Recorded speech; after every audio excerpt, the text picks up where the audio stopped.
Welcome to Between Two Chairs, Demystifying Commercial Real Estate, the podcast that brings you the latest insights and trends on the South Florida commercial real estate market, with your hosts, Fernando Arencibia Jr. and Jennifer Wollmann. In each episode, we dive into the world of commercial real estate and break down complex concepts to make them accessible for everyone. Whether you're a real estate professional, a curious investor, or just interested in the South Florida market in general, Between Two Chairs is the podcast for you. So pull up a chair and join us.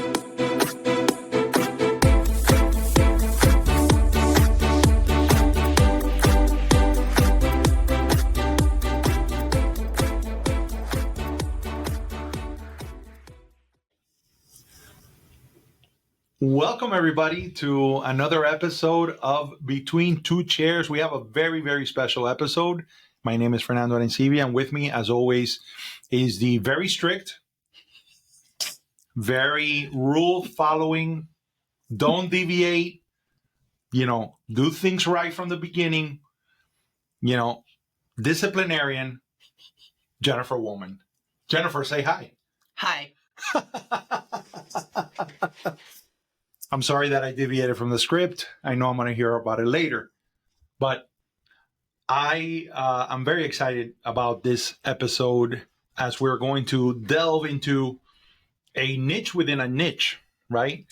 Within our commercial real estate, which is why we always love commercial real estate. It's infinitely interesting, and I'd love for you to introduce our special guest. Sure. So super excited today to have Reda Monem. She's one of our agents at Avanti Way Commercial, and she is our small business expert. And more particularly, since this is Small Business Month and we're going to be hitting on a variety of different aspects of small business. In particular, she specializes in single and multi-tenant franchise sales and valuations. And she is still a small business owner, because all real estate agents are small business owners and independent contractors.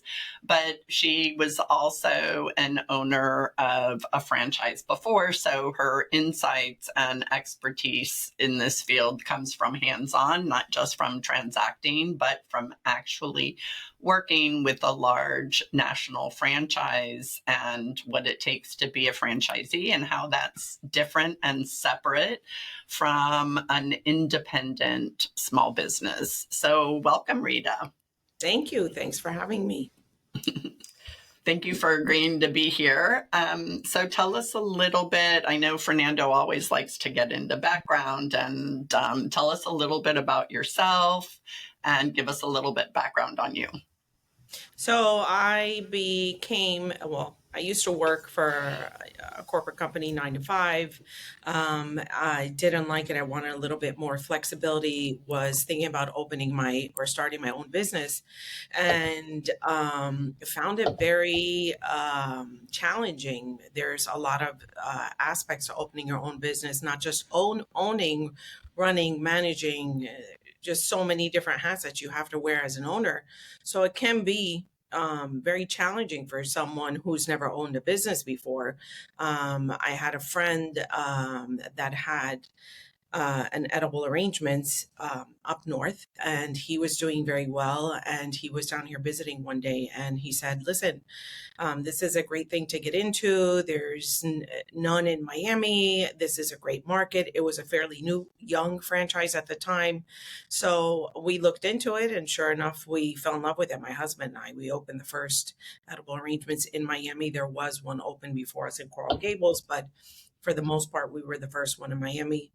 Loved it, got trained, owned it for 10 years, felt like we had achieved all of our goals in that franchise. We're very happy. Sold, even when we sold, we're still happy. And we're still biased. We still use them a lot, all the time. And I have family members that have even gotten into edible arrangements through just the information and the things that I know from having experienced the owner. So I wanted to have the flexibility of being available to my children and having my own schedule. So I said, what a better way than being a business owner and being able to control my time management in that way to where I could be available to my children when they needed me. So I decided to open a business. And that was in 2006. Wow. In 2015, we decided to sell. I reached out honestly to one person. I had in the back of my mind, I knew instantly who I was going to call. It took a week. We had a contract signed on December 15th. We closed on December 24th, so the day before Christmas, and they took ownership January 1st. Wow, Wow. that was fast. Super It was fast. very Yeah. fast. I knew exactly who I needed to call, exactly who I should speak to, exactly who I thought my business would benefit the most and would take care of the best. I mean, having your own business is like having a baby. So it's very personal to you. You definitely want to see it succeed, even if you're not a part of it. Yeah. So, So, yeah, go ahead. The person you reached out to, was it an existing edible arrangements franchisee, or was it a friend you knew who just had good business acumen, or did you actually go through the franchise to find the person? so I did not go through the franchise, although he was a franchisee. Yes, he was a franchisee and a personal friend at that time, and still is. Yeah. Great. So let's go back a little bit, because I think that that's an interesting dynamic for us to touch upon as to why that transaction was so quick. And obviously that should not be the expectation of anybody who's buying a franchise or selling a franchise. But Absolutely. as a business owner, what are the tools, systems in place? What is it that you were looking for from the franchisor to help you start your business? So having or becoming part of a franchise, as opposed to opening a business on your by yourself or on your own, is you come into a business plan, a business model, infrastructure that's already set up. A lot of things that you don't think about as a business owner until you are in it. And even when you get into it, sometimes the thought process that you have in place doesn't work as well as you think it will. And so having the infrastructure in a franchise, having all of that laid out for you makes everything so much easier. You always have kind of like a big brother, so to speak, in helping you in your business model and the way that you run your business. Like what are some of those things that you perhaps were not considering when you were opening, you were considering opening a small business that the franchise system took you through, and that, what really surprised you? What really surprised me was the support that they gave in the back end portion of running your business. The tedious things, but the things that needed to be done, but if you don't do them properly, can ruin your business. So payroll, hiring and firing, having a system in place for hiring, firing, questions that you should or shouldn't ask, and even more so should not ask. Just things that you aren't aware of at the time. Marketing. Right. You don't really, as a small business owner, I don't think you go into any business thinking, okay, I'm going to set aside a certain percentage or a certain amount of a dollar amount for marketing. You just usually you see something you like, you go with it. So there's just so many aspects to it. So tell us a little bit about how that process of, you were opening a brick and mortar shop, right? One of the first ones in South Florida. Definitely you chose a great location, but talk to us about that experience of working with the franchisor to select for site selection and for choosing where you were going to put the business. So edible arrangements in particular, the franchise or in particular had an entire real estate team and a research and development team devoted specifically to demographic and the kind of customer that they wanted to appeal to and where they thought would be the best area for you to thrive as a business owner. So what they did is they gave you a certain radius and said, look, this is where we feel like you need to be. This is where research tells us you need to be. This is where your target customer base is going to be. And you have this so many mile radius to look into and say, okay, so we know that we want to be in this area. They come in, they help you physically choose a location. They give you the square footage, what size they think it should be, what the storefront should look like. They give you examples and pictures, what they are looking for in terms of a build out. You know, obviously nobody wants to get into a business where you're immediately putting in costs to build something out, and it's just too much to build out or too much infrastructure to put in place physically. So they come in and they give you that advice, which is, like I said, that's another aspect of it that you don't think of. But did you find that having, so you're opening a business for the first time, right? And now you have the franchisor, you're going to go and select a location and you're going to negotiate with the landlord. Did you feel that having the backing of a big company that already have franchises around the country and that was, growing into this area, did that help you at all in negotiating all of the terms that we usually are looking for in negotiating on a retail lease, and also for the TI build out? Absolutely. I mean, at the time, you have to remember, I was not a realtor, so I wasn't as familiar with the language as I am now in having a lease and the things that you want to look for. I didn't know that they had tenant improvements allowances. I didn't know that they were going to give me a certain amount of months, or they would even agree to give me a certain amount of months for free to do the build out. I didn't know that a company like Edible Arrangements was so attractive to an owner, and that they would want such a good asset to their building or to their shopping center or to wherever it is. I mean, Edible Arrangements is a very strong name now. And when you use that name and you say, look, I'm bringing this kind of business into your shopping center, it's going to bring a certain kind of clientele to your building, and it's an asset not just to you, not just to the owner, but to the other people who also have commercial spaces next to you and around you. So you've listed a lot of the positives, having the infrastructure, having the platforms, kind of already having a business plan instead of having to create absolutely everything from scratch, having the name recognition. What are some of the difficulties or the pressure points that you found of working with a franchise? So to me, the most difficult aspects were definitely having to adhere to the systematic changes that you didn't foresee coming. When there are changes in the system, there's changes as a whole. And because they want to keep uniformity in the entire system, you have to adhere to those. But in most cases, it wasn't that difficult. In a lot of cases, it was very more specifically geared towards where I was. Because I was in downtown Miami, I had difficulties in certain things. For instance, we had a mandate that came out that said you needed to be open past 5 p.m. So you needed to be open at 7. Downtown in 2006, 2007 is not what it is today, downtown Miami.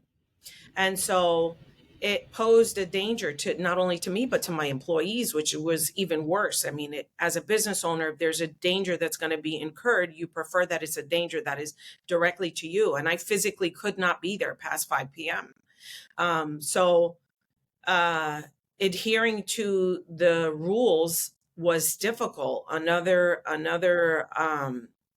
hurdle I had to get over also was having my produce delivered at a certain time of day, because there just was not sufficient loading zones in downtown at the time. I had to go to the city of Miami and had a space that was a taxi cab space directly in front of my business, and I had them rezone it. I begged them and they agreed with the help of the Downtown Development Authority. And I took it to the city, and they agreed to rezone that taxi space as a loading zone so that I can have deliveries done to my business. I mean, obviously it was not my loading zone specifically to me. It was for everyone in downtown, but it definitely made it easier. Mm-hmm. So I would say the most, some of them are personal, some of them are system-wide changes. And the difficulties come with the fact that from a location standpoint, you're so hyper local, right? And so what sounds great in the bigger scheme of things for uniformity doesn't necessarily apply when you get down to the local level, which makes it difficult for the franchisee to deal with. And the franchise at that time, it was very young, so they didn't have a lot of hands-on local people. When they started to realize that they needed to have people in the local markets, things changed, which makes a big difference. And that's also the benefit of being part of a franchise. They see where their weaknesses are, and they constantly work on them. Mm-hmm. Yeah. And probably because they're so big on a national scale, they start seeing changes in tastes or in habits or whatever earlier than a local person might, right? So they implement changes, whether it's to a menu or to a system, like you were saying, maybe the computer system or whatever. They see that coming ahead of time. But let me ask you, because, to your point, how much input do the franchisees have when new ideas are, trying to be implemented throughout the entire franchise system? So you have to keep in mind the end goal for everyone is to make money. And if you are not making money, the franchise is not making money. And if you're unhappy, you're not going to be making as much money as you could. That's just a fact. So they were really good with listening to input as far as business owners. At the time, the business owners were really happy with the way that they were listening to us. So I did like that. That franchise in particular was always very good to listening to their franchisees. Now, obviously, there's positives and there's negatives, but they're not always going to listen to everything that you do. But there were instances where there were certain things that the cookie cutter didn't fit everyone. There were certain markets where, for instance, mango, let's just say, in my instance, it was fruit, right? So mango wasn't readily available to everyone all around the country, but in South Florida, that's not an issue. It was available all the time. So there were certain things that were on the menu that were for everyone system-wide. They were a temporary item or only available at certain times of the year. Whereas in Miami, I can do that arrangement all year round. I would have no problem with supply. So they listened to that input and allowed me to have those seasonal items that they only had at certain times of year available at my store all year round. So there were instances where they changed, certain rules for us, and they did listen. Yeah, that's great. Now, let's put on now, that was your small business franchisee hat. Now put on your real estate agent hat. How do you, as a real estate agent, transact with somebody, let's say, who works with a national franchise and they're looking to open a space? So the first thing that I do is get in contact, after speaking to them, I get in contact with their real estate department and I find out what they're looking for, what their demographics are, what their specs are. I don't want to, in real estate, we say no one wants to waste time, right? So I don't want to, if they have a system in place that's already working, then I want to use that to my advantage. So I want to contact their professionals, find out what they need and how I can facilitate that. And talk about the, and one of the things that I know that you're very well versed in is, the franchisor agreement, right? So what I know that's one aspect that you delve into. What are you looking for, and what is someone should be looking out for when they're reviewing a franchisor agreement, as they're making their decision to purchase a franchise? So before you even get to the agreement, you get something called an FDD, a franchise disclosure document. That's like the holy grail of the business. Basically, it lays out their entire business model, how fiscally healthy they are, any kind of litigation that there is against the company, if they've ever filed bankruptcy, how well their businesses are doing. It's kind of a baseline for all of their businesses. And so as someone who's coming into this new, it's exactly what the information that you're looking for. There's certain things that you need to find out. Excuse me, as a business owner. As a business owner, what you want to try to do is get as much information as you can.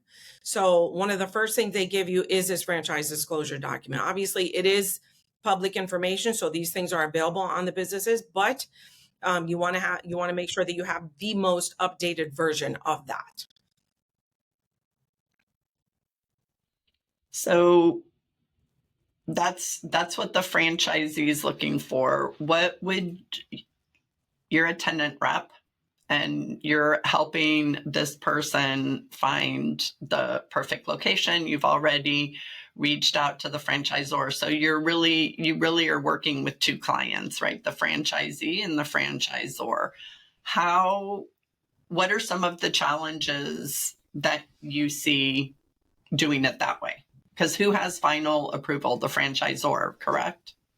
So it's definitely the franchisor who has final approval, which is the reason why you have to work with both sides. Obviously, it makes it easier for the franchisor when they're coming into someone who has the experience to know exactly what it is that they're looking for and the things that are going to help them with their franchisee. What makes it difficult is that the franchisor, in essence, has put this department together because in their minds, they're thinking that they're going to be working directly with the franchisee and there's no middleman, let's say, for instance. But someone who is in my position who can come in and say, look, tell me what you're looking for. Tell me where you need to be. Tell me the square footage. Tell me how you want the storefront to look. Tell me how long you want for build out. Tell me how much you want to pay for build out. Tell me how involved you want your franchisee to be in this process. Streamlines, believe it or not, the entire process for them, because instead of them coming into a situation where the franchisee has no idea what they're looking for, a lot of the times they're coming into contact with someone who in essence is going to guide the entire process and work with both ends to make sure that both parties are happy, even though your client is the franchisor. I'm sorry, the franchisee, excuse me. So tell me a little bit That makes too, sense. because I know working with landlords always ask for financials. They always want to know if this is a beginning business or if it's, an expansion of an existing business. So how is that different working with a franchisee who's maybe opening up one location versus a small business owner who owns two restaurants and is opening up a third restaurant? So franchisors in general are going to be, although you are starting as a franchisee, the owner of usually one location, their end game or their end outlook is to have you be a multi-unit owner. That's just the way that they want it. So depending on how many units they have in the franchise, what they're trying to do is have the most amount of locations with the least amount of owners, because it streamlines the process for them. So go ahead, Jennifer, sorry. So I was going to say how does that work with the financials, right? Because it's not really the franchisor, it's not really their financials that are being provided to the landlord, correct? Right. So the franchisor does their due diligence in making sure that when a franchisee is brought to them, that they meet certain criteria.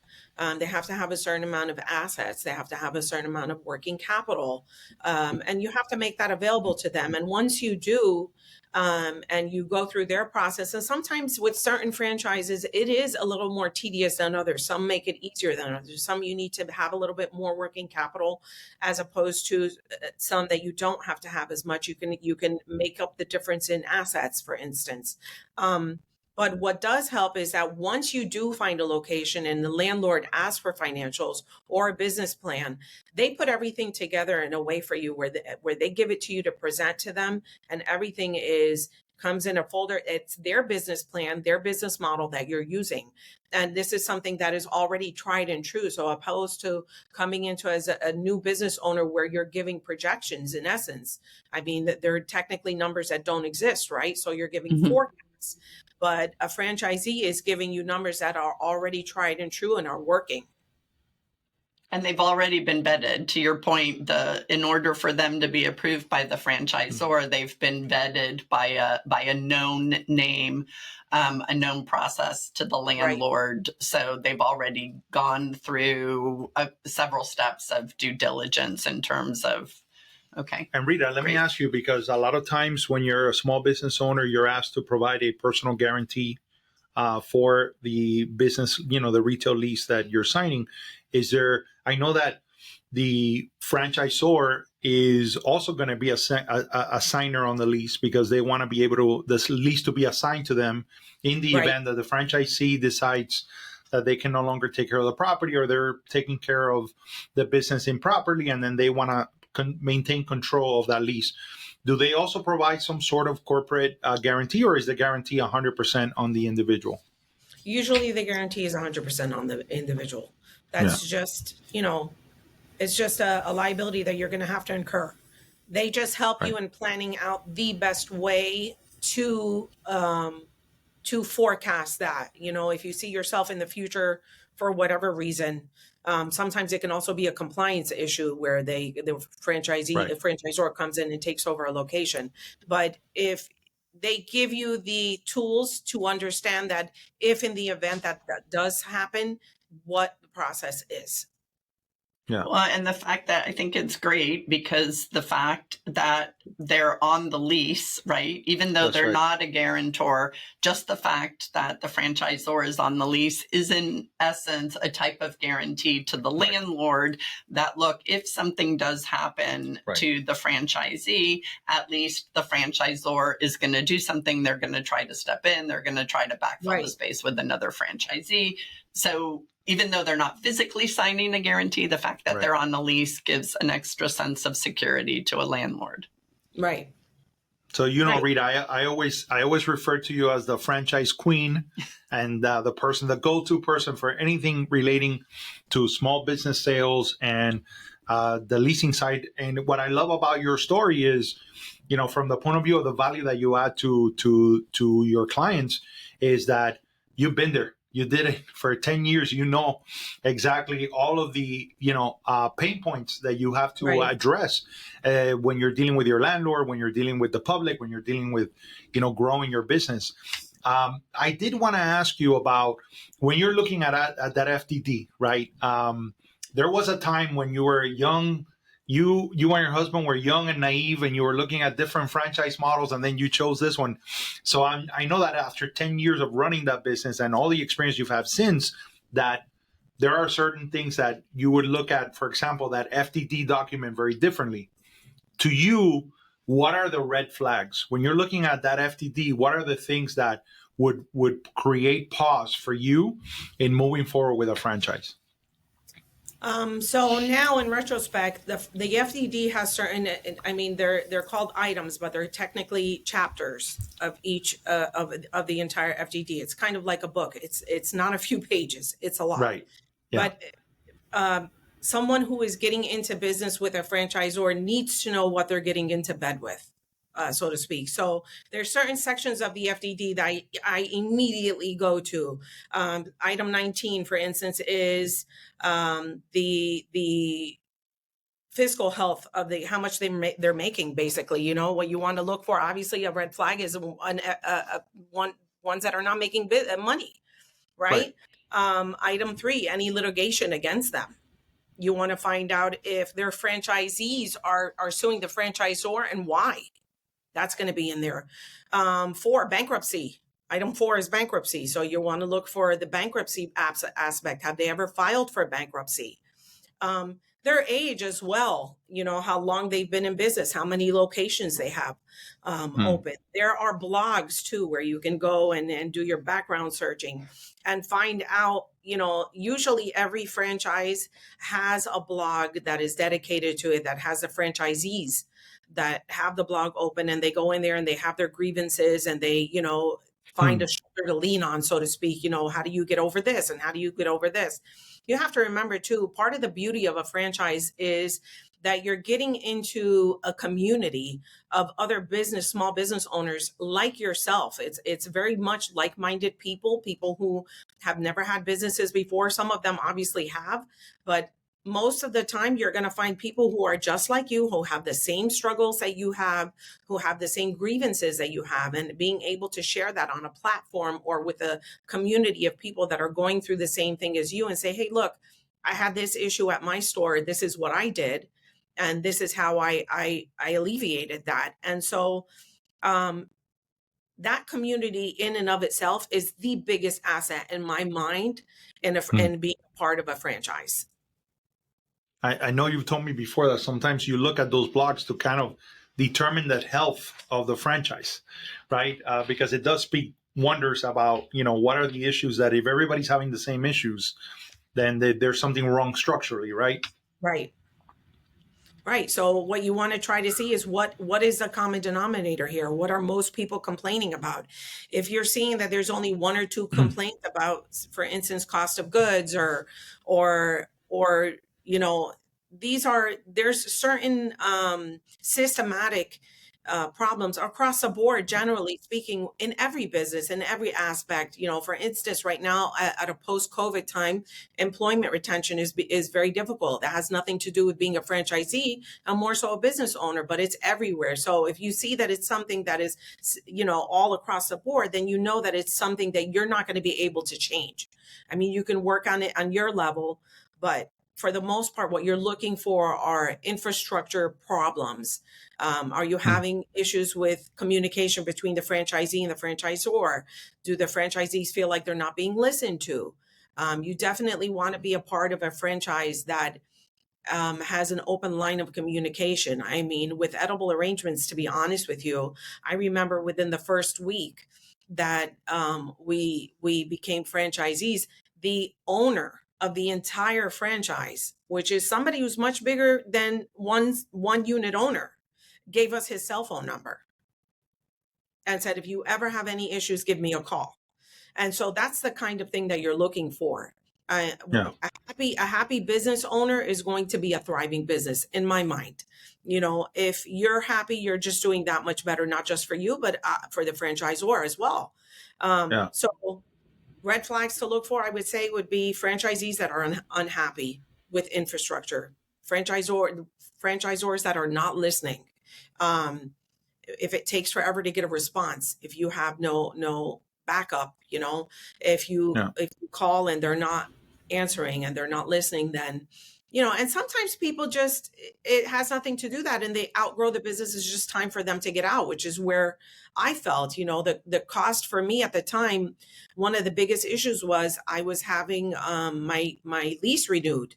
My 10-year lease was coming up for renewal, and I had a government system that came into the retail space that was next to me and paid top dollar.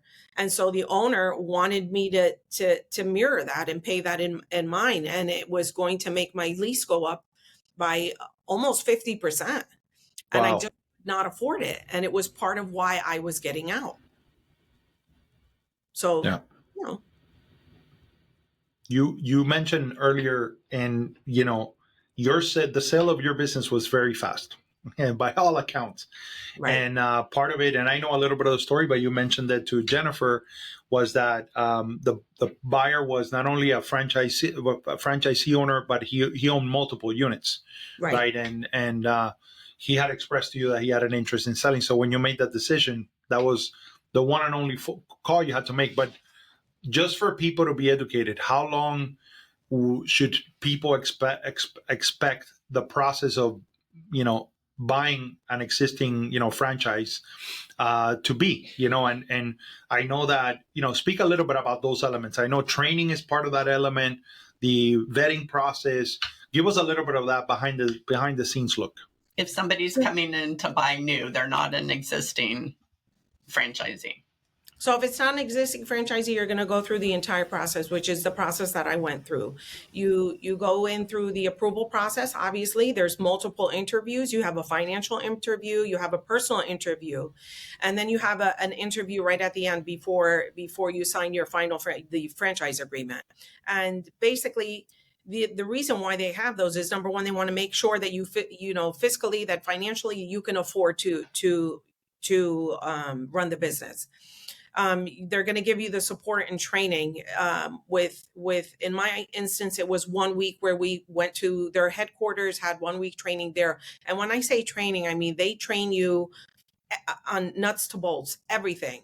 They train you how to be a manager, how to be an owner, how to keep cost of goods down, how to keep employment down, what your ratios should be, what your gains should be at the end, how much you should be making, where you can tweak the business in order to make sure that you're making the most money or making the best out of your business. They teach you how to market. They teach you how to hire, how to fire, how to maintain employee relationships, not just with the owner operator, but also amongst each other, how to keep a happy community in the workplace, how to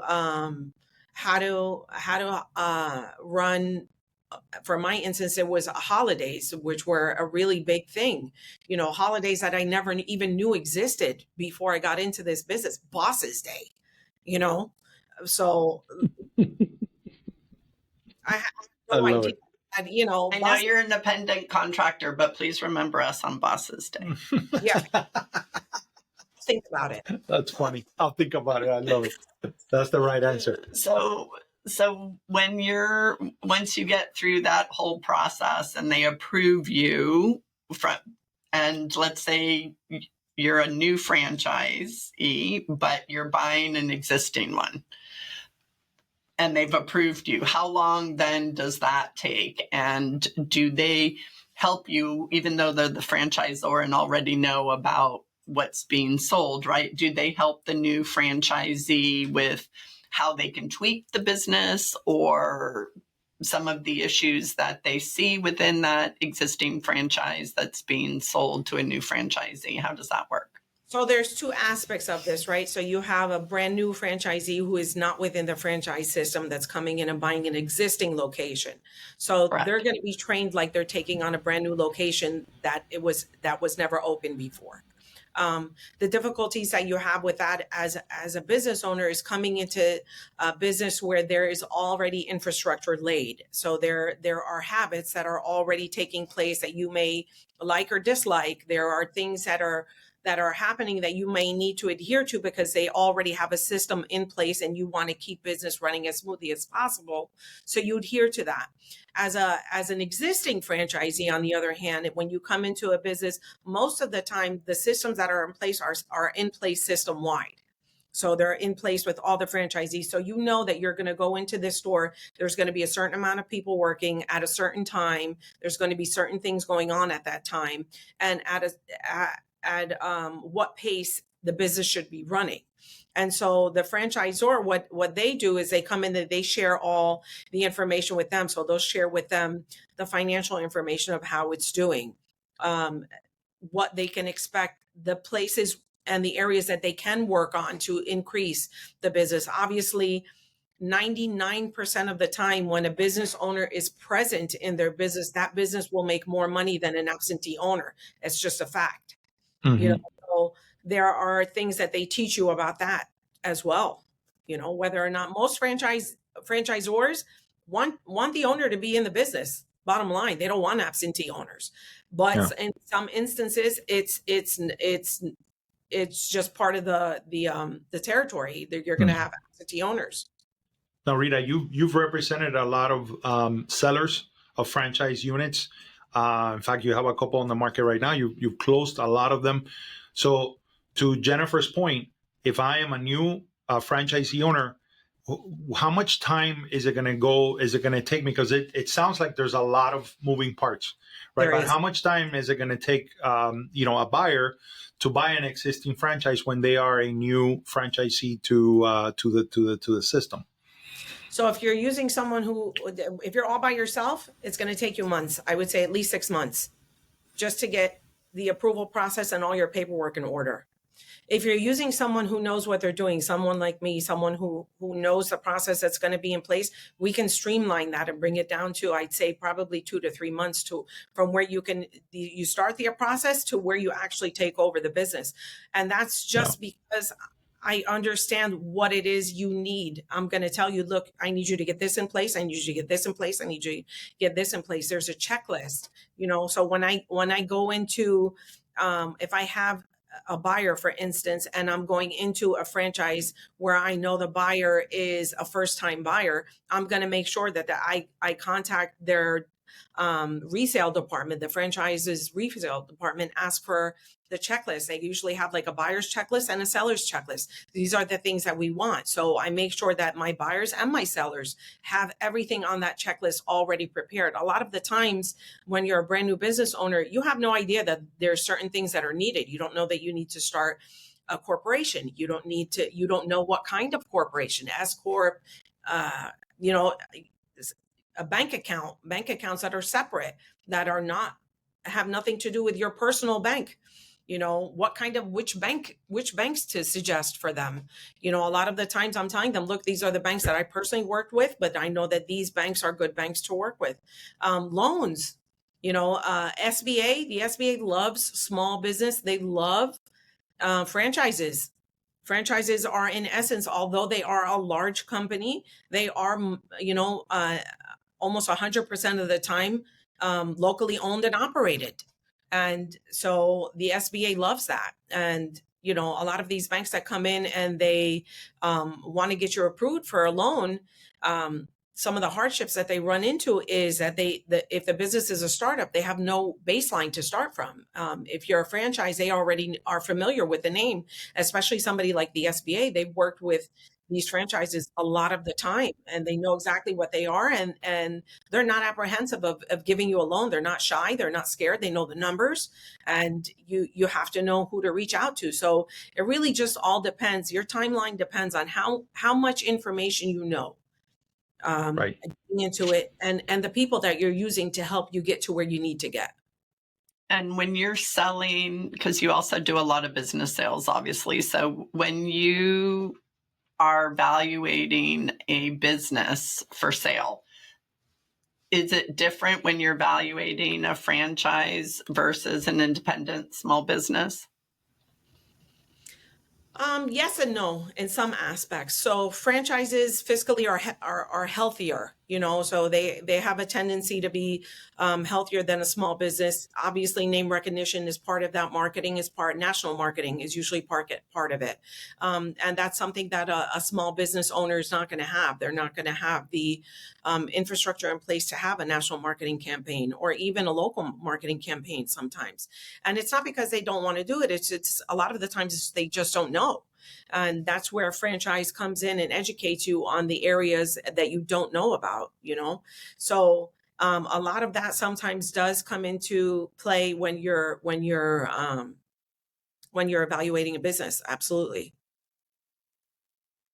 That's awesome. Well, for my money, I would not buy a franchise without consulting Reda. I think you're amazing, and I do want to say this.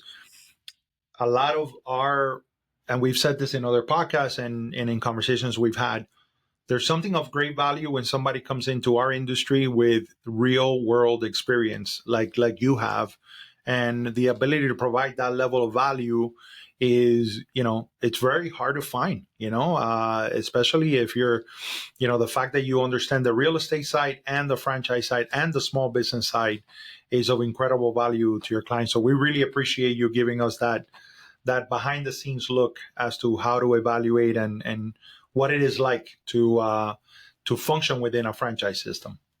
Thank you. I appreciate that. Agreed. So we are. Do you have A fun fact? A fun fact? So at the end of all of our podcasts, Rita, we usually throw in a little fun fact or a stat that we came across with. And so I have mine, but maybe you have. Okay. So I looked up the 10 fastest growing franchises to own in Florida. And for 2023, they were the Joint Chiropractic, Subway, Pods, 7-Eleven, Express Zips Car Wash, which I've seen 1 million car washes in South Florida, but that's not one that I've seen. Anytime Fitness, European Wax Center, Great Clips, Kumon, Lash, Taco Bell. So basically, if you're looking at starting a business and you don't want, and you want to have the benefits of a franchise backing for all the reasons that Rita explained, you can go into any kind of business, and I can guarantee you that there is a franchise for that business. So whether it's chiropractic, whether it's dental, whether it's beauty, whether it's food, auto parts, whatever, there is a franchise for that. So absolutely. So here I found out this was some research that was done, and there were a couple of stats on franchises globally. The average age of a franchise owner is 44 years old. 57%. Makes sense, right? Yeah. 57% of global franchise brands in existence come from the U.S., and the largest number of franchise independent businesses globally are quick service restaurants, which makes a lot of sense. That does make a lot of sense. Rita, thank you so much. This has been wonderful. I'm so glad that you got to join us today, and we got to do this. I'm so happy I was able to answer your questions and give you insight. Absolutely. We appreciate you, and we're so happy you're on our team. Yay! Thank you. I'm happy to be on the team. Well, we'll continue our next podcast on small businesses as we are celebrating Small Business Month all this March. We appreciate each and every one of you for listening. We love your feedback and your input, and thank you for pulling up a chair. Bye. Have a great day, everybody. Have a great day.